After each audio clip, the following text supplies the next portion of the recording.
आई भैया श्री नंदकिशोर कुशवाहा जी की पत्नी जिला परिषद के उम्मीदवार मीना विश्वास जी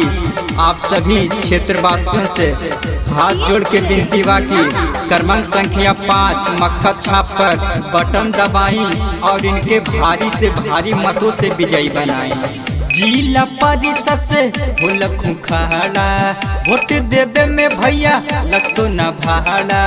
केहू के झस में न आई हाजी मक्का छापो पर बटन दबाई है मीना विश्वास के जिताई है जी भैया मक्का छापो पर बटन दबाई है नंद कुशवाहा के जिताई है जी 5 नंबर पर बटन दबाई है विजयी इनके बनाई है जी। जिला परिषद से भूल खुखाड़ा वोट देवे में भैया लग तो न भाड़ा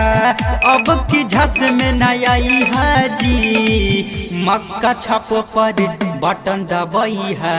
मीना विश्वास के जिताई है जी भैया मक्का छापो पर बटन दबाई है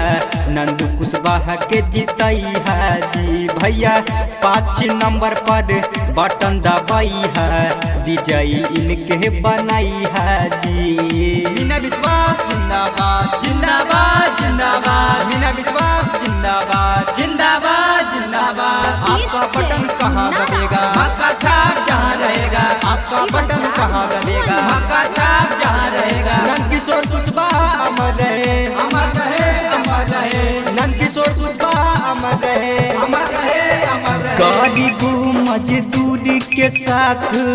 हर दम निभाई थुन जी नंदू भैया के सुनाए चाची हमार बनाई है जी भैया के साथ भौजी तू जाई है भैया के साथ भौजी हो जाई है केहू के बात में न आई है जी मक्का छापो पर बटन दबाई है मीना विश्वास के जिताई है जी भैया मक्का छापो पर बटन दबाई है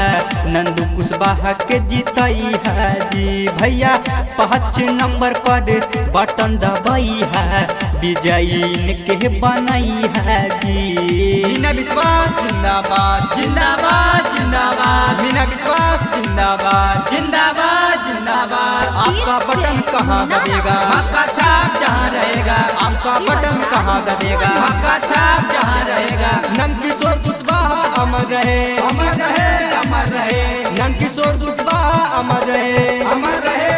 जनता के हकुन चहेता नेता हकुन खास जी जिला परिषद इनके बनाई है कह रवि शाबाश जी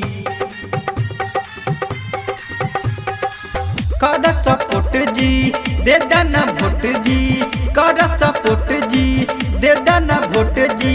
विजय के माला पहिरई है हो मक्का छापो पर बटन दबाई है मीना विश्वास के जिताई है जी भैया मक्का छापो पर बटन दबाई है नंद कुशवाहा के जिताई है जी भैया 5 नंबर पर बटन दबाई है विजयी इनके बनाई है जी।